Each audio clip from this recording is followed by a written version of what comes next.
Boa noite, meus amigos. Bom ânimo a todos. Como costumeiramente nós realizamos todas as quartas-feiras as nossas palestras no sentido de preencher aquela lacuna da não presença física nas dependências do núcleo assistencial espírita André Luiz. Sejam todos muito bem-vindos. Hoje nós temos a grata satisfação e alegria de ter conosco o Marcos e Mário, do Rio de Janeiro. Daqui a pouquinho nós vamos falar sobre ele e ele vai fazer a sua explanação a todos nós. Antes, convidamos a todos a se unirem em pensamentos elevados e em sentimentos nobres, preparando o nosso ambiente da nossa sala virtual, que essas vibrações que vamos emanar através dos pensamentos positivos e dos sentimentos nobres possam ser utilizadas pela espiritualidade em benefício de todos aqueles que passam por momentos delicados, momentos de provas e expiações. Por isso, vamos agradecer, em primeiro lugar, a Deus, pela bendita e grandiosa oportunidade que nos concede, mesmo à distância, estarmos unidos, para que essa união se faça presente nos nossos corações, através de absorver, através da nossa inteligência, conhecimentos novos que vão burilando os nossos sentimentos e fazendo com que as nossas ações sejam planificadas totalmente no amor. E assim, agradecemos também a Jesus, o amigo incondicional de nossas vidas, agradecemos aos amigos e companheiros espirituais que sempre estão presentes, nos auxiliando, nos ajudando, nos fortalecendo para a nossa evolução, para o nosso crescimento. Por isso, Pai, nós te rogamos, através da prece simples, mas que sai dos nossos corações, o Pai Nosso que está no céu. Santificado seja o vosso nome. Venha a nós o vosso reino, seja feita a vossa vontade, assim na terra como nos céus. O pão nosso de cada dia nos dai hoje. Perdoai, Pai, as nossas dívidas, na medida que nós vamos perdoando aos nossos devedores. Não nos deixe cair em tentação, mas livra-nos de todo mal. E que assim seja. Hoje, como eu disse, nós temos a grandiosa oportunidade e alegria de estar ao lado de Marcos e Mário, do Rio de Janeiro. Ele abordará o tema o Espiritismo e o futuro da humanidade. Marcos, ele é educador, é escritor, palestrante, ele também é coordenador do Seara de Luz, que é um grupo de estudo espírita. Marcos e Mário é fundador e diretor do IBEM, Instituto Brasileiro de Educação Moral, o EDUCA, que é uma organização não governamental. É autor com 30 livros publicados. Marcos, seja muito bem-vindo pela primeira vez aqui no Núcleo Assistencial Espírita André Luiz. Como eu disse e reafirmo, é uma alegria imensa em tê-lo conosco. Fique à vontade, por favor. Muito obrigado, Rubens. Um grande abraço a você. Muito obrigado por esse convite. Meu abraço a todos que já estão aqui sintonizados conosco neste início desta live, graças ao nosso mundo digital, à nossa internet, de podermos, então, à distância, mantermos a comunicação. Que Jesus, nosso Mestre, nos abençoe que até o final estejamos envolvidos nas vibrações de paz e de amor. Como é uma live, e eu estou aqui acompanhando do meu lado direito aqui, eu estou acompanhando as postagens que estão sendo feitas através do Facebook, quero então convidar a todos os participantes, todos os internautas, todos que vão nos acompanhar, que participem desta palestra, deste estudo. Nós vamos dividir em duas partes. Na primeira, que eu vou fazer a abordagem teórica do tema, e numa segunda parte, pelo menos os 15, 20 minutos finais, em que eu vou ceder a palavra a quem está nos acompanhando, que façam perguntas. Pode digitar a sua pergunta dentro do tema, o Espiritismo e o Futuro da Humanidade, para que, então, nessa segunda parte, eu possa, então, responder as perguntas, e aí vamos ter aqui toda uma interação. E, desde já, neste convite, quero que todos se coloquem bem à vontade, não se preocupem, podem escrever, podem colocar a sua dúvida, fazer a sua pergunta, seja ela qual for, dentro do nosso tema, que é um tema vasto. Falar do futuro da humanidade e da relação do espiritismo com esse futuro, nós temos realmente muito assunto pela frente, num momento em que muitas pessoas estão sem esperança. Muitas pessoas estão vendo o mundo extremamente conturbado, não apenas pela pandemia do novo coronavírus, mas também um mundo perturbado pela violência, pelo egoísmo, pela injustiça social, pela miséria. E muitas pessoas, então, estão sem acreditar que o futuro da humanidade seja melhor do que este momento que nós estamos passando. Mas lembremos que este ano de 2020, nós estamos comemorando 75 anos de final da Segunda Grande Guerra Mundial.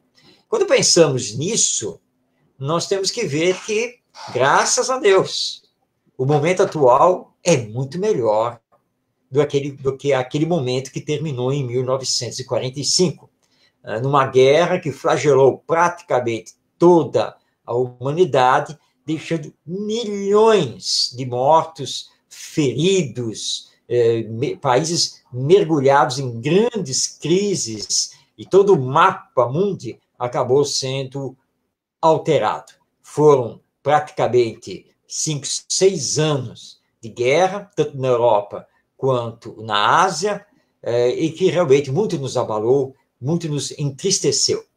75 anos de comemoração, porque há 75 anos, apesar de ainda termos guerras espalhadas pelo mundo periodicamente, nunca mais tivemos um conflito mundial. Nós conseguimos superar isso, embora tenhamos ainda ameaças veladas no ar.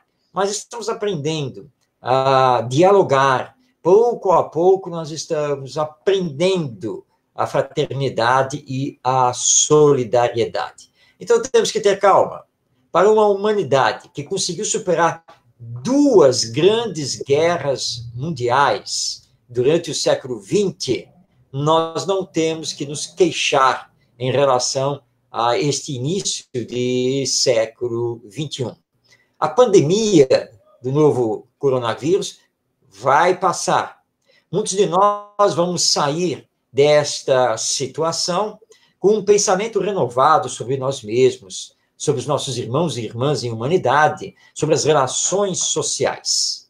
Então, do mal, nós vamos extrair o bem. Claro que nós não podemos aqui ser ingênuos de achar que todo mundo vai se renovar, que todo mundo vai entender a necessidade do amor ao próximo, da solidariedade, de uma hora para outra. Nós estamos num processo de transição, saindo paulatinamente, progressivamente, do mundo de expiações e provas em que ainda nos encontramos, para o mundo de regeneração. Mas lembrando que é uma transição ao longo do tempo, que envolve a todos nós, seres humanos, espíritos reencarnados, e que, quando chegarmos finalmente ao mundo de regeneração, o mal não será extirpado aqui da humanidade. Quando estudamos o mundo de regeneração em O Livro dos Espíritos e no capítulo 3 do Evangelho segundo o Espiritismo, nós vamos ver, então, que o mundo de regeneração é aquele mundo onde, na sua humanidade, o bem supera o mal, ou seja, o bem passa a predominar sobre o mal. Isso quer dizer que o mal continuará existindo, mas não mais o mal hediondo, porque o bem vai prevalecer. Muitos espíritas se enganam por falta de estudo, por falta de compreensão do próprio espiritismo, achando que entrar no mundo de regeneração é como se nós já estivéssemos no mundo celestial, como se tudo de bom vai acontecer aqui no planeta Terra. Não é isso. E depois do mundo de regeneração, nós ainda teremos que atingir o estágio de mundo feliz. Ou seja, há muito que se trabalhar, há muito que fazer. E aí, então, entra o Espiritismo. Qual é a contribuição do Espiritismo para um futuro melhor da humanidade? Mas antes de tentarmos responder essa pergunta, vamos a uma outra pergunta, formulada por Allan Kardec, nosso codificador, aos espíritos superiores. É a última pergunta de O Livro dos Espíritos, é a pergunta de número 1019, quando Allan Kardec pergunta o seguinte: o reino do bem poderá um dia realizar-se na Terra? Será que um dia, finalmente, o bem realmente vai predominar, como anda se falando desse tal mundo de regeneração? Será que isso efetivamente é possível diante de tanto egoísmo, tanta hipocrisia, tanta corrupção, tanta violência? Os espíritos respondem a Allan Kardec, e eu vou destacar o primeiro parágrafo da resposta, que foi assinada pelo espírito São Luís, que era o guia espiritual da Sociedade Espírita de Paris. Ele inicia a resposta dizendo o seguinte, abrindo aspas: o bem reinará na terra quando, entre os espíritos que a vêm habitar, os bons superarem os maus. Então, eles farão reinar o amor e a justiça, que são a fonte do bem e da felicidade. É pelo progresso moral e pela prática das leis de Deus que o homem atrairá para a terra os bons espíritos e afastará os maus. Mas os maus só a deixarão quando o homem tenha banido daqui o orgulho e o egoísmo. Fechando aspas, esse é o início da resposta de São Luís, a indagação feita por Allan Kardec, na questão 1019 de O Livro dos Espíritos. Ou seja, sim, haverá sim o tempo em que o bem vai reinar aqui na Terra. O bem predominará nas nossas relações. Quando os espíritos superiores não dizem e nunca colocam data para isso, porque é uma questão muito importante envolvida nessa lei do progresso. Nosso livre-arbítrio. Porque somos construtores de nós mesmos e, portanto, da própria sociedade humana.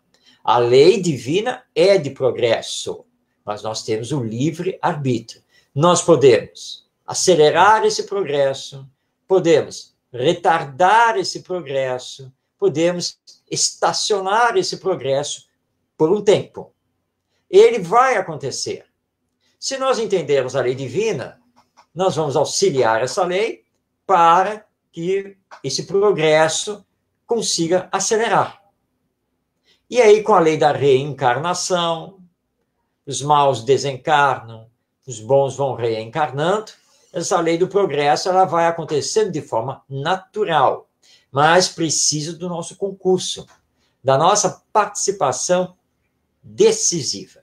E o Espiritismo, surgido na metade do século XIX, ele tem por missão alavancar a transformação moral do homem e da humanidade. E São Luís, na resposta, foi muito claro. A questão do bem predominar aqui na Terra é uma questão de ordem moral. E precisamos, urgentemente, combater o orgulho e o egoísmo que ainda predominam conosco. Todos nós que estamos aqui reencarnados, todos nós estamos num determinado grau, num determinado patamar, tanto de orgulho quanto de egoísmo, de vaidade, de indiferença. Ou seja, nosso maior problema são os vícios morais.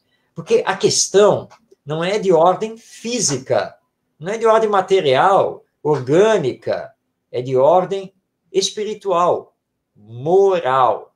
E o Espiritismo vem nos auxiliar para que possamos fazer um bom combate, como dizia Paulo de Tarso. Ou seja, o combate comigo mesmo. Eu preciso combater os vícios que ainda tenho e desenvolver as virtudes que também tenho, mas que estão em potencial ou pouco desenvolvidas. Para combater o orgulho, eu preciso me trabalhar a humildade.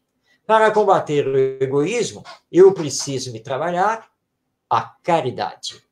E lembrando que tudo aquilo que fazemos aqui na Terra, nesta atual encarnação, levaremos conosco para o mundo espiritual através da porta da morte. O corpo físico, ele vai aí para o seio da Terra e retornar à natureza. Mas eu, espírito, eu, a individualidade pensante, eu retorno à dimensão espiritual, que está aqui interagindo conosco. E vou, então, colher, no mundo espiritual, as consequências daquilo que sou, daquilo que estou fazendo. As consequências de ter feito esse bom combate ou não, de ter utilizado toda a minha força de vontade ou não. E lembrando que essas consequências não vão ocorrer apenas no depois da morte.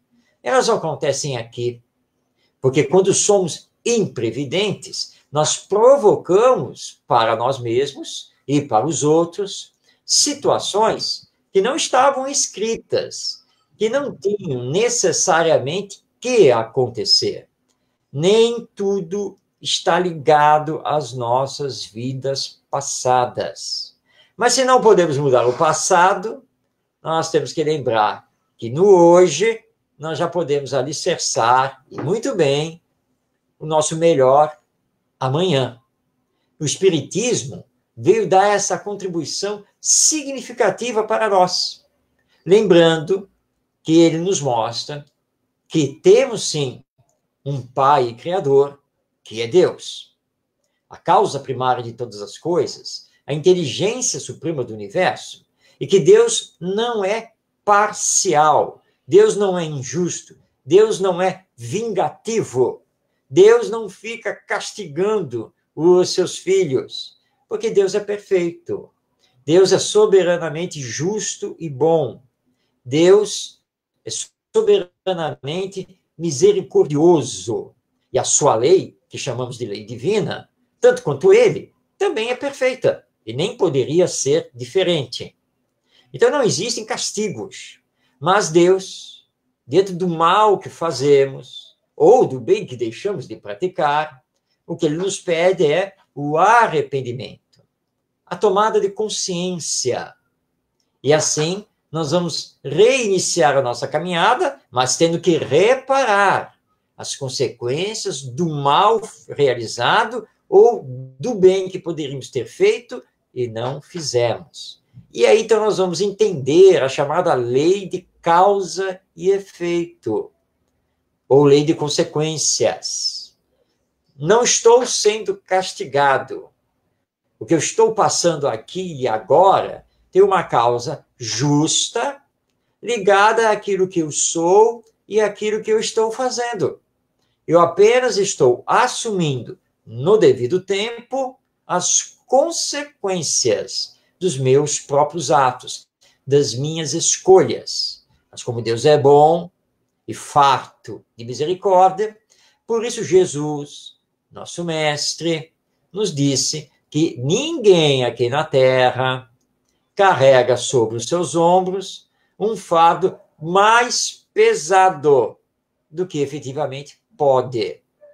Então, diante de toda e qualquer dor, precisamos nos trabalhar a resignação, ou seja, entendendo que na sua soberania perfeita, Deus está nos dando aquilo que precisamos passar, para que disso possamos tirar os aprendizados necessários para a nossa evolução, para a continuidade do nosso progresso. Por isso, nós espíritas temos uma irrestrita confiança no futuro melhor da humanidade. Porque sabemos que Deus é o Pai Criador, sabemos que somos almas imortais e que a morte não existe. Nós sabemos que as duas dimensões da vida, a espiritual e a material, se comunicam através da mediunidade. Nós espíritas sabemos que a lei é de evolução, queiramos ou não. Então, como não confiar no futuro melhor? Como não confiar numa humanidade melhorada? Nós sabemos da existência da reencarnação e não sabemos todas essas coisas apenas de forma teórica, porque alguém assim ensinou. Nós sabemos porque observamos e investigamos as relações espirituais.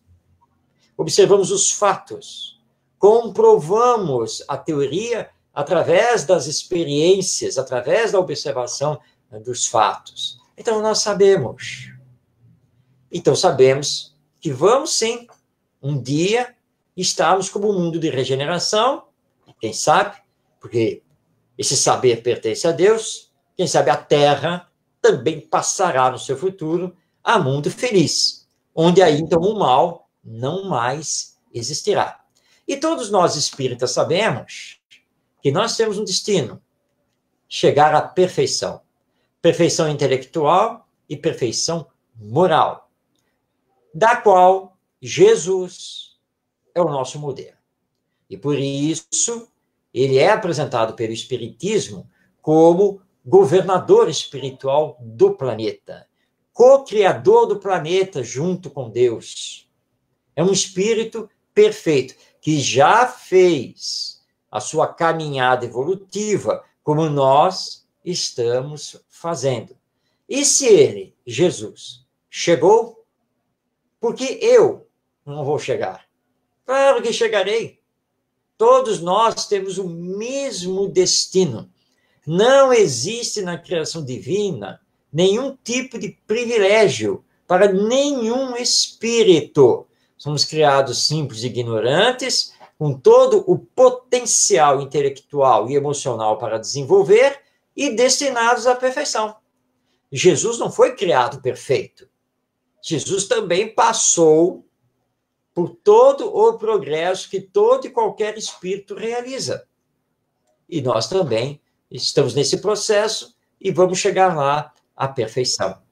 Então, o espírita não pode ter dúvida quanto ao melhor futuro da humanidade, mas precisa ter paciência.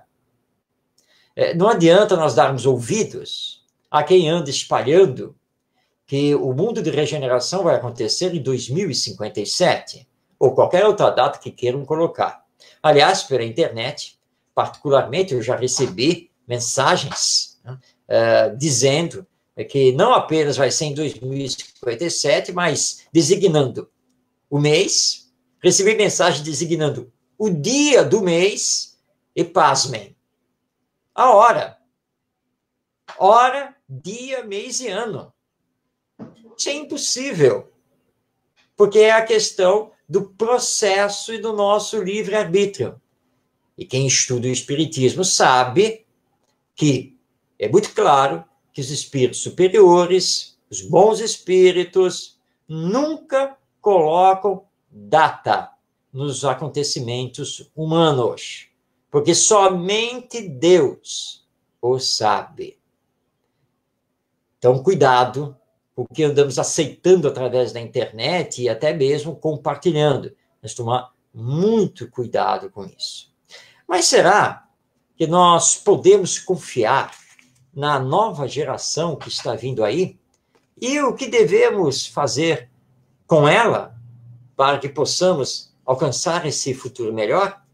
Allan Kardec, que foi um grande educador francês, antes de assinar como Allan Kardec, na verdade, o seu nome era Hippolyte Léon Denisard Rivail, e ele foi um pedagogo, educador francês, com vários livros publicados, tendo fundado uma escola em Paris, França, através do método pestalozziano, porque ele foi estudante e discípulo de Pestalozzi, outro grande educador, mas na Suíça.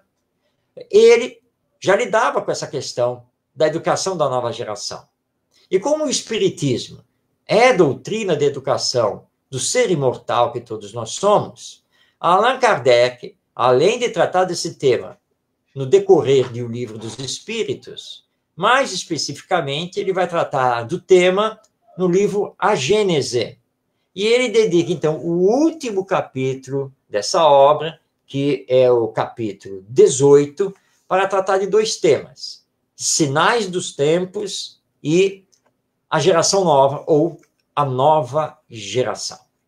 E ele lembra, logo no início do capítulo, que é um fluxo divino ligado à reencarnação, que vai nos devolvendo ao mundo espiritual, que vai nos trazendo de volta ao mundo material, e que, nisso, nós vamos paulatinamente realizando o nosso progresso, tanto intelectual quanto moral. Há aqueles que se recusam a realizar o seu progresso moral como deveriam fazer. Chega um momento que, pela lei natural da reencarnação, ou seja, com a morte, aí nós temos a desencarnação, eles acabarão sendo alojados em outros mundos mais compatíveis com o nível moral em que eles teimam em estacionar. Essa informação não é uma novidade. Não foram os espíritos, através do Chico Xavier ou de Divaldo Franco, que começaram a falar em transição planetária, que começaram a falar em espíritos que não mais reencarnariam aqui na Terra. Isso está na codificação espírita. E, aliás, nós podemos retornar aqui à última questão do Livro dos Espíritos, porque São Luís vai falar exatamente isso no segundo parágrafo da resposta à questão 1019. Abrindo aspas, diz ele: a transformação da humanidade foi predita e chegais a esse momento em que todos os homens progressistas estão se apressando. Ela se realizará pela encarnação de espíritos melhores que constituirão sobre a Terra uma nova geração. Então os espíritos dos maus, que a morte ceifa diariamente, e todos os que tentem deter a marcha das coisas, serão excluídos, porque estariam deslocados entre os homens de bem, cuja felicidade perturbariam. Irão para mundos novos, menos adiantados, cumprir missões penosas, nas quais poderão trabalhar pelo seu próprio adiantamento, ao mesmo tempo que trabalharão para o adiantamento de seus irmãos ainda mais atrasados. Portanto, eis aqui na resposta de São Luís, na questão 1019 do Livro dos Espíritos, toda a informação sobre a transição planetária, e que os espíritos mais atrasados, teimosos, ligados ao mal, esses estão tendo uma última oportunidade reencarnatória na humanidade terrena, e serão, então, quando desencarnarem, deslocados para outros mundos, cujo nível de progresso estará mais compatível com eles, e onde eles terão que responder pelo que fizeram aqui, e, ao mesmo tempo, cumprir uma missão de adiantar a humanidade daquele planeta, que será mais atrasado do que o planeta Terra. Isso não é uma invenção de Manuel Filomeno de Miranda, de Emmanuel, de André Luiz, nada disso. Está no Livro dos Espíritos, Palavras de São Luís, e que Allan Kardec depois trabalha no capítulo 18 de A Gênese, e vai mostrar para nós, nesse capítulo de A Gênese, que o que nós precisamos fazer com a nova geração é a educação moral. Ou seja, a educação que forma o caráter, a educação que corrige as más tendências, a educação que cria bons hábitos. Essas 3 definições de educação moral estão em O Livro dos Espíritos. Todas as 3. São colocações de Kardec e dos espíritos superiores. Porque nós não estamos inventando nada, até porque o espiritismo é doutrina dos espíritos, não é a doutrina de Kardec, não é a doutrina do Marcos Demário, não é a doutrina de ninguém, é a doutrina dos espíritos. O espiritismo surgiu graças às pesquisas realizadas em relação à existência do mundo espiritual e das relações dos desencarnados com os encarnados. E foram os espíritos que trouxeram os ensinos. Allan Kardec foi o compilador, organizador, codificador de todos esses ensinos. Então, tudo já está nas bases da codificação espírita. Quando entendermos a necessidade da educação moral na família, na escola, no centro espírita, em toda e qualquer instituição social humana, daremos um salto no nosso progresso. Porque o que está acontecendo atualmente é que a nossa atual educação não leva em conta a educação moral. Nossa atual educação está perdida, enredada com o ensino. Ensina-se muitas coisas às nossas crianças e aos nossos jovens, menos o que é necessário. Que adianta ter certificados, diplomas, altos conhecimentos, se nada disso é utilizado para promover o bem? Se a pessoa não tem visão coletiva, só pensa em si mesma. Vive apenas para as emoções, as sensações, o poder, os ganhos. Mas tudo isso é efêmero, tudo isso é passageiro. Nós precisamos moralizar. Pedro de Camargo, nosso querido Vinícius, esse grande autor espírita, deixou num artigo que está compilado no livro O Mestre na Educação. É um artigo que ele escreveu na década de 1930. Ele faz uma indagação. Por que as nossas autoridades governamentais, os nossos representantes políticos, não conseguem resolver os gravíssimos problemas da injustiça social e da miséria? Porque não faltam a eles conhecimentos. Muitos são PhDs, são doutores nisso e naquilo, mas eles não conseguem resolver. É porque está faltando para eles o básico, o essencial: sentimento. E nós só seremos sensíveis se trabalharmos a educação moral, que começa com a nossa autoeducação, para que, como adultos, possamos dar bons exemplos para a nova geração. E é isso que nós precisamos nos esforçar a fazer. Precisamos também modificar urgentemente as nossas escolas. a filosofia de educação que rege o nosso sistema de ensino, seja ele público ou particular. Porque sentimento, virtudes, moral, desenvolvimento emocional, tudo isso passa muito longe dos nossos sistemas de ensino. E, infelizmente, tudo isso também está em falta nas nossas famílias. Mas porque os pais de hoje, quando eram a nova geração, não receberam a educação moral e se encontram literalmente perdidos na educação dos seus filhos. Lembrando que, como somos espíritos imortais, reencarnados, o fato de termos como nosso filho, como nosso aluno, uma criança, não quer dizer que esse espírito seja evoluído, que ele seja bom. Nós precisamos observar as suas tendências para corrigi-las quando elas são más. Precisamos levar essa geração de espíritos a uma ligação com Deus, com o sentimento, colocando em prática as duas grandes regras da educação, regras de ouro da educação, que nos foram ensinadas por Jesus.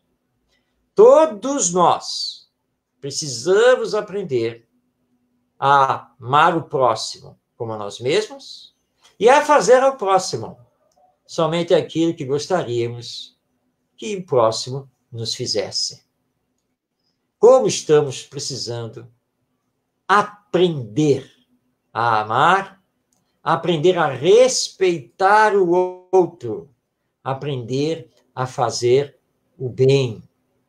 E isso é um processo educacional que tem que ser feito pela família e pela escola simultaneamente. E como somos espíritas, temos que fazer isso também no centro espírita. É muito entristecedor observar centros espíritas se desviando das finalidades e objetivos do espiritismo. Porque o espiritismo é doutrina de transformação moral da humanidade. O espiritismo não veio à Terra para curar corpos.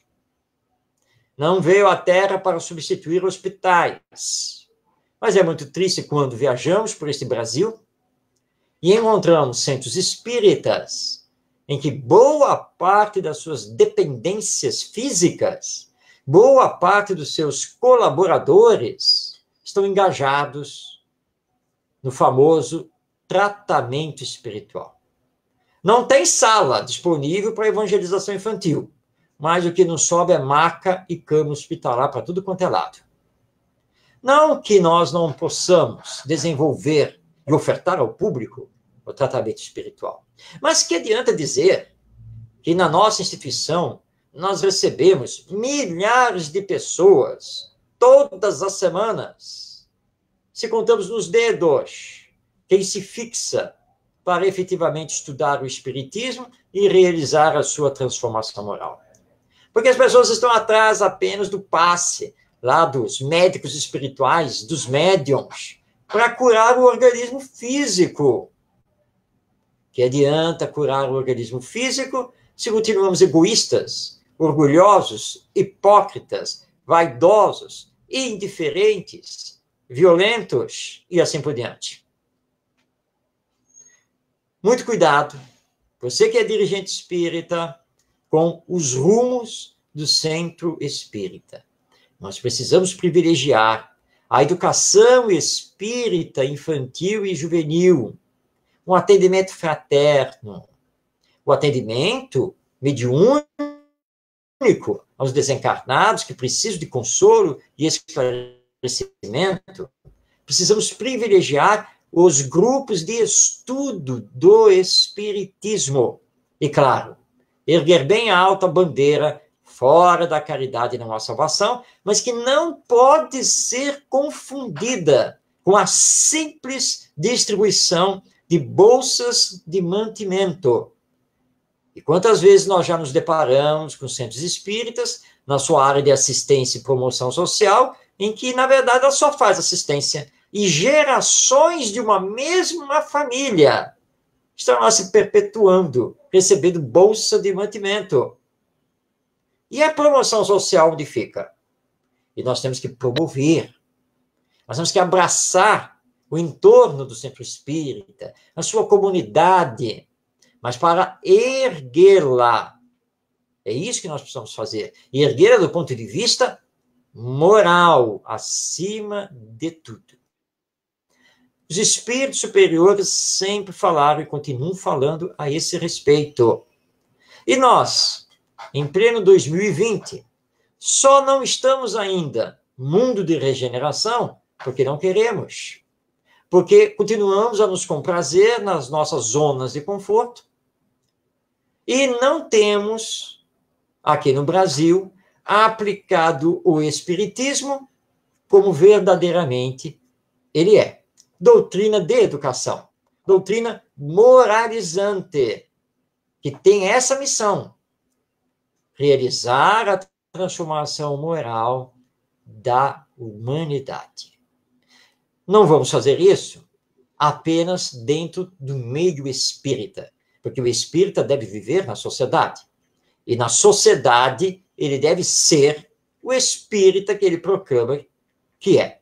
Foi por isso que surgiu, em 1999, o IBEM, que nosso querido dirigente apresentou no início, o Instituto Brasileiro de Educação Moral, que carinhosamente nós chamamos de IBEM Educa, que é uma organização civil, não governamental, sem fins lucrativos, e que desde 1999 desenvolve junto às escolas, aos professores, às secretarias de educação de todo o Brasil, o projeto Escola do Sentimento, a Pedagogia da Sensibilidade e o programa Vivendo Sempre em Paz.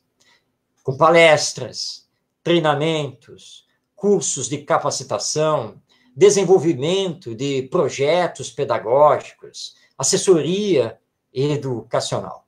Somos educadores voltados para isso, de corpo e alma, porque acreditamos. O IBEM não é uma organização religiosa, não é uma organização espírita, é uma organização não governamental que trabalha no campo da educação. E que nós convidamos a todos também que conheçam, porque a base filosófica que rege o IBEM Educa, nós podemos aqui confessar, é sim o espiritismo. Porque todos nós que compomos o IBEM Educa somos espíritas, mas espíritas do ponto de vista pessoal, sem envolver a organização não governamental. Mas a nossa filosofia, a nossa visão é espiritualista. Então, quem quiser conhecer e apoiar esse trabalho, basta então na internet acessar o site do IBEM Educa, que tem o próprio nome, que é www.ibemeduca.com.br. Estou aqui observando que ninguém fez uma pergunta ainda, porque eu, como anunciei aqui do início, eu estou vendo aqui, acompanhando aqui na tela, os comentários, as postagens, aí através do Facebook. Convido agora a todos que estão acompanhando esta live para fazerem suas perguntas sobre a questão do progresso humano, combate aos vícios, como desenvolver, fazer um desenvolvimento moral, o que poderemos ter pela frente, esse papel do espiritismo, vocês podem perguntar sem nenhum problema. Enquanto não entra a primeira pergunta, quero trazer a todos, a nível aqui de reflexão, a palavra do espírito Viana de Carvalho, no livro Atualidade do Pensamento Espírita. Estou mostrando aqui o livro agora, aqui a todos, essa obra, Espírito Viana de Carvalho, psicografia do nosso querido Divaldo Pereira Franco. Na questão 202, que é lá no final do livro, onde nós temos várias perguntas e respostas, foi perguntado ao Espírito Viana de Carvalho como o governo espiritual do mundo observa os problemas atuais e que providências estariam sendo adotadas para a evolução espiritual do homem na Terra. Essa pergunta é muito importante, Porque muitas pessoas, inclusive espíritas, às vezes acham que Deus abandonou a humanidade, que Jesus ou não está mais governando o nosso planeta, ou se cansou de nós e foi embora. Olha a resposta do nosso Viana de Carvalho. A divindade estabeleceu leis de ordem e equilíbrio que mantêm a harmonia cósmica e esplendendo em toda parte. Os mentores de cada orbe se responsabilizam pelo cumprimento das referidas leis, através das revelações que são dirigidas a todas as consciências, despertando-as para a verdade. No caso específico da Terra, Jesus sempre enviou seus mensageiros, que buscaram alertar e esclarecer as criaturas humanas a respeito das suas responsabilidades, culminando com a sua vinda pessoal, para ensinar e viver a proposta de vida abundante, encerrando parte do ministério com o próprio sacrifício e retornando depois em espírito, assim provando a imortalidade da alma. Até hoje, continua enviando missionários do conhecimento e do amor, de modo que os seres humanos se sintam amparados e estimulados ao avanço, sem protecionismo, sem indiferença, acompanhando o processo de transformação do planeta de mundo de provas e expiações para mundo de regeneração. Enviou o Espiritismo, ou Consolador Prometido, a fim de que todos os indivíduos tenham a informação e a prova que lhes faltavam para se entregarem à transformação moral indispensável à própria evolução.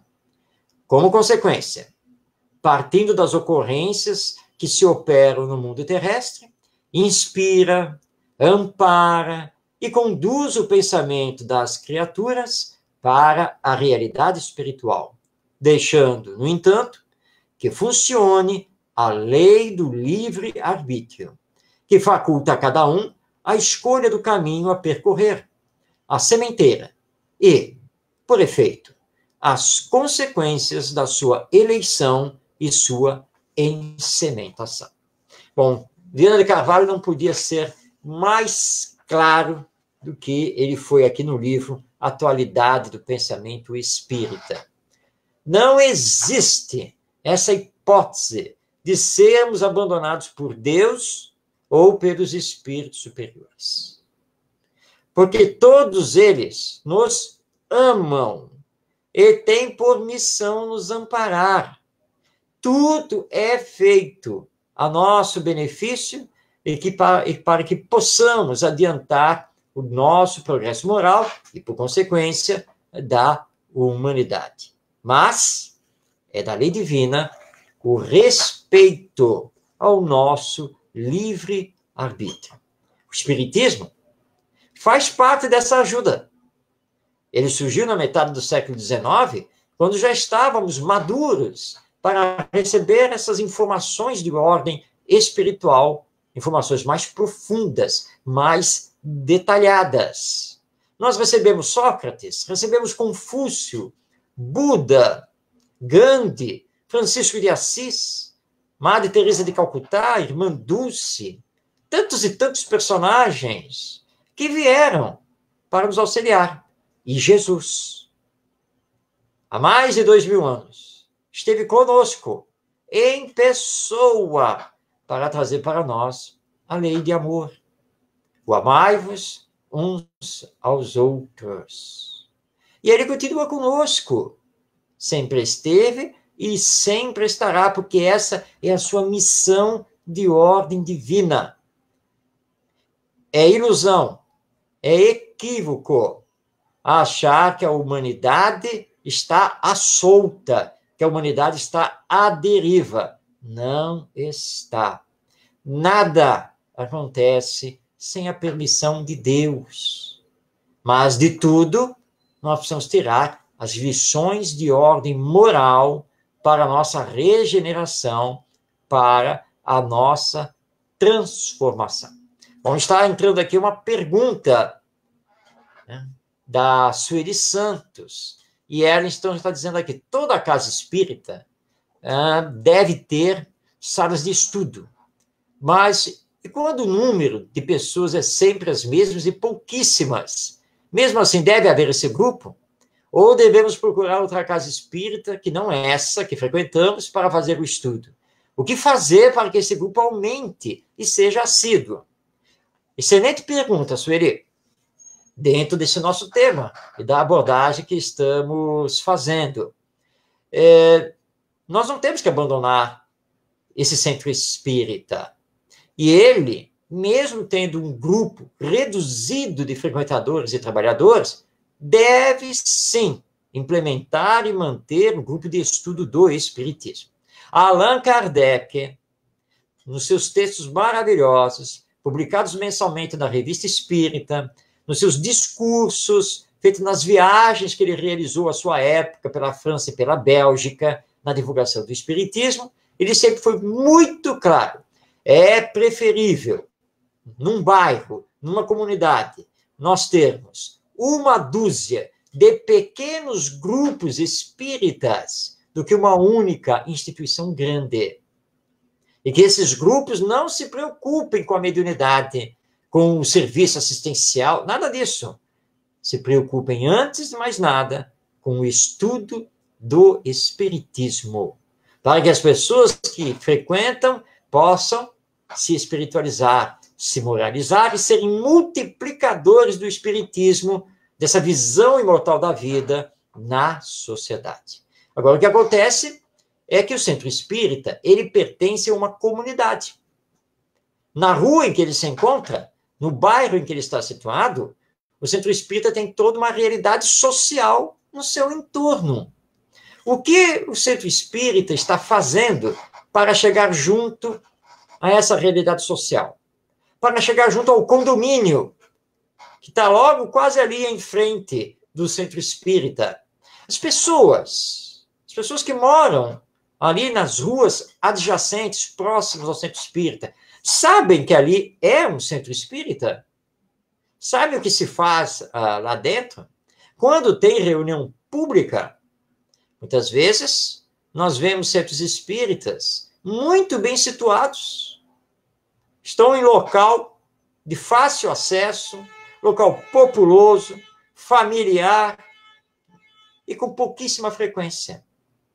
Os dirigentes espíritas têm que se perguntar: como tem tanta gente lá fora e não tem quase ninguém aqui dentro?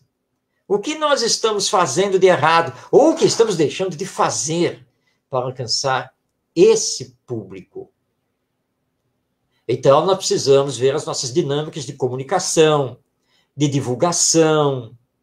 As pessoas precisam passar na rua, olhar, centro espírita, e ver uma placa, é o mínimo, com dias e horários de funcionamento. Então, o nome da fachada, a placa, com dias, horários, e o que funciona dentro do centro espírita, todos que eles chegarem serem recebidos alegremente, uma boa recepção, a distribuição de volantes de mensagens, ter uma livraria espírita ali aberta ao público, enfim, a oferta da evangelização infantil. Há muita coisa que nós podemos fazer, mas que precisamos comunicar ao público externo, porque as pessoas não são adivinhas.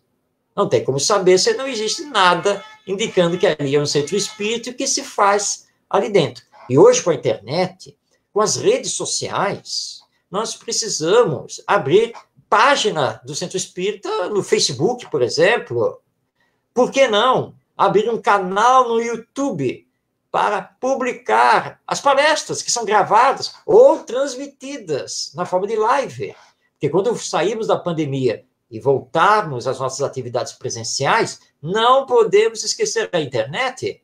Vamos instalar a câmera lá com tripé, Wi-Fi no Centro Espírita. E assim como o público presente está assistindo a palestra, o público não presente vai assistir através da internet. Nós precisamos saber utilizar os meios de comunicação para a melhor divulgação do espiritismo e das atividades do Centro Espírita. E os dirigentes precisam acreditar na nova geração, precisam propiciar atividades, serviços, porque assim, jovens e as pessoas de uma forma geral se engajam no centro espírita, que não pode ficar parado no tempo. Então, enfim, muitas coisas que nós podemos então realizar para melhorar, ampliar o centro espírita e também divulgar o espiritismo. O relógio está indicando que nós estamos chegando aqui ao final da nossa live, e em relação a esse tema, o espiritismo e o futuro da humanidade, eu gostaria então agora de trazer para a nossa reflexão o nosso querido benfeitor espiritual Emmanuel, no livro O Consolador, para destacar a questão de número 353. Para quem não sabe, o livro O Consolador é um livro de perguntas e respostas. Foi psicografado pelo nosso querido Chico Xavier. Eu estou mostrando aqui o livro. Essa é uma edição mais antiga, a capa atual já é outra. Então, O Consolador, psicografia de Chico Xavier, pelo nosso querido Emmanuel. Então, nessa questão 353, ele nos diz então o seguinte: o Consolador, como Jesus, terá de afirmar igualmente: eu não vim destruir a lei. O Espiritismo não pode guardar a pretensão de exterminar as outras crenças, parcelas da verdade que a sua doutrina representa, mas, sim, trabalhar por transformá-las, elevando-lhes as concepções antigas para o clarão da verdade imortalista. E prestemos agora atenção a essas palavras de Emmanuel, que é o último parágrafo da sua resposta à questão 353 de O Consolador. A missão do Consolador, ou seja, do Espiritismo, tem que se verificar junto das almas, e não ao lado das gloriolas efêmeras dos triunfos materiais, esclarecendo o erro religioso onde quer que se encontre, e revelando a verdadeira luz pelos atos e pelos ensinamentos. O espiritista sincero, enriquecendo os valores da fé, representa o operário da regeneração do templo do Senhor, onde os homens se agrupam em vários departamentos, ante altares diversos, mas onde existe um só mestre, que é Jesus Cristo. Que todos nós, espíritas, sejamos servos fiéis do nosso mestre Jesus, e que possamos, através das nossas palavras e dos nossos atos, representar também fielmente o Espiritismo, o Consolador prometido na sua missão de transformar moralmente os homens e a humanidade. E para isso, nós precisamos estudar para conhecer e compreender o Espiritismo, e antes de aplicá-lo aos outros, devemos aplicá-lo a nós mesmos, porque o futuro da humanidade não está nas mãos dos outros, está nas nossas mãos, como discípulos do nosso Mestre Jesus, como detentores da verdade imortalista da alma. Eu agradeço por esta oportunidade de estarmos aqui, de podermos ter falado alguma coisa sobre esse tema, e que Deus, nosso Pai, nos abençoe hoje e sempre. Nossa gratidão, Marcos, pelas suas explanações, a nossa gratidão por ter aceito o nosso convite para estar conosco nesse dia, e os ensinamentos, com certeza, vão adentrar as nossas mentes e também vão descer até aos nossos corações. Muito obrigado mesmo. Hoje você conquistou vários outros amigos do Núcleo Assistencial Espírita André Luiz, de diversas casas também que estão nos assistindo. Em nome de todos, o nosso muito obrigado, que os amigos espirituais continuem a te inspirar nesse seu trabalho tão vigoroso, tão produtivo e tão necessário para a humanidade como um todo. Muito obrigado. Eu que agradeço. Convidamos a todos, nesse instante, a agradecer mais uma vez ao nosso Pai, Deus, a Jesus, aos amigos espirituais, pela bendita oportunidade. Pai, Jesus, amigos espirituais, recebam a nossa gratidão por esse momento.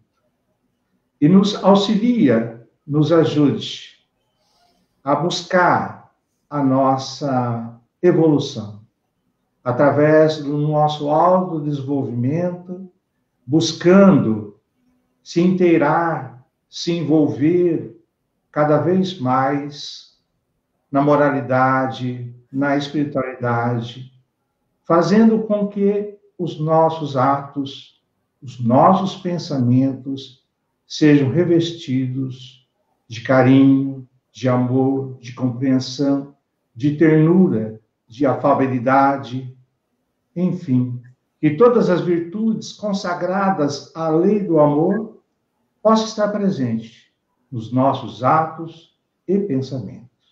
E que assim seja. Desejamos a todos uma semana de paz, de bênçãos e de realizações. Na próxima quarta-feira, estaremos presentes com a nossa já costumeira palestra, para que todos possam aproveitar esse momento, essas reflexões, essas orientações, fazendo com que a nossa caminhada, a nossa trajetória, principalmente nesse momento delicado, seja mais fácil, com mais esperança, com mais garra, com mais aceitação, com mais fé e confiança nos desígnios do Pai. Até a próxima quarta-feira a todos. Um beijo no coração de cada um. Ficam com Deus.